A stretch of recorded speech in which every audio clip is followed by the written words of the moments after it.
ಕಾಂಗ್ರೆಸ್ ಸರ್ಕಾರ ಸ್ಲೀಪಿಂಗ್ ಸರ್ಕಾರ ಅಂತ ಹೇಳಿ ಬಿಜೆಪಿ ಪೋಸ್ಟರ್ ಅಭಿಯಾನವನ್ನು ಮಾಡ್ತಾ ಇದೆ.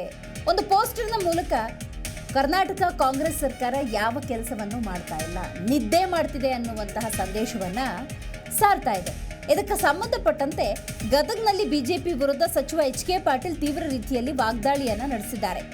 ನಮ್ಮ ಕೆಲಸದಿಂದ ಬಿಜೆಪಿಯವರು ಅಸೂಯೆ ಪಡ್ತಿದ್ದಾರೆ, ನಮ್ಮ ಕಾರ್ಯಕ್ರಮಗಳಿಗೆ ರಾಜ್ಯದ ಜನ ಉತ್ತಮ ಸ್ಪಂದನೆಯನ್ನ ಕೊಡ್ತಿದ್ದಾರೆ. ಬಿಜೆಪಿ ರಾಮ ಮಂದಿರ ಇಟ್ಕೊಂಡು ರಾಜಕಾರಣವನ್ನ ಮಾಡ್ತಾ ಇದೆ, ಹಾಗಾಗಿ ಕಾಂಗ್ರೆಸ್ ಕುರಿತಂತೆ ಟೀಕೆ ಮಾಡ್ತಿದೆ. ಇದಕ್ಕೆ ನಾವು ಸರಿಯಾದಂಥ ಉತ್ತರವನ್ನ, ಒಳ್ಳೆ ಆಡಳಿತವನ್ನ ನೀಡ್ತಾನೆ ಕೊಡ್ತೀವಿ ಅಂತ ಎಚ್.ಕೆ. ಪಾಟೀಲ್ ಹೇಳಿದ್ದಾರೆ. 1 ಕೋಟಿ ಜನರನ್ನು, 1 ಕೋಟಿ ಕುಟುಂಬಗಳನ್ನು ಬಡತನ ರೇಖೆಯಿಂದ ಮೇಲೆತ್ತಾ ಇದ್ದೇವೆ. ಸುಮಾರು 4.5 ಕೋಟಿ ಜನರನ್ನು ಬಡತನದಿಂದ ಮುಕ್ತಿ ಮಾಡ್ತಾ ಇದ್ದೇವೆ. ಇದು ಕ್ರಾಂತಿಕಾರಕ ಅಂತೇಳೇನು ಅನಿಸೋದೇ ಇಲ್ಲ. ಅಂದರೆ ಬಡವರಿಗೆ ಏನಾರ ಮಾಡಿದ್ರೆ ಅದೇನೂ ಅಲ್ಲನು.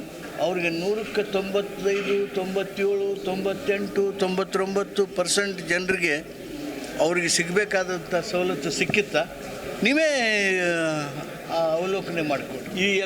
ಈ ಕಾರ್ಯಕ್ರಮ ರೂಪ ಮಾಡೋದು ಉತ್ತಮವಾಗಿರ್ತಕ್ಕಂಥ ಜನಸೇವೆಯನ್ನು ಮಾಡಬೇಕು ಅಂಥೇಳಿ ಅದನ್ನು ಮಾಡ್ತಾಯಿದ್ದೀವಿ. ಅದಕ್ಕೆ ಅಸೂಯೆ ಪಟ್ಟಿದ್ದಾರೆ, ಅವರು ಹತಾಶರಾಗಿದ್ದಾರೆ. ಅವ್ರಿಗೆ ನೋಡಿ, ಈಗ 1 ಕೋಟಿ ಜನರನ್ನು, 1 ಕೋಟಿ ಕುಟುಂಬಗಳನ್ನು ಬಡತನ ರೇಖೆಯಿಂದ ಮೇಲೆತ್ತಾ ಇದ್ದೇವೆ. ಸುಮಾರು 4.5 ಕೋಟಿ ಜನರನ್ನು ಬಡತನದಿಂದ ಮುಕ್ತಿ ಮಾಡ್ತಾ ಇದ್ದೀವಿ. ಇದು ಕ್ರಾಂತಿಕಾರಕ. ಪ್ರತಿಕ್ಷಣದ ಸುದ್ದಿಗಾಗಿ Zee Kannada news app download ಮಾಡಿ.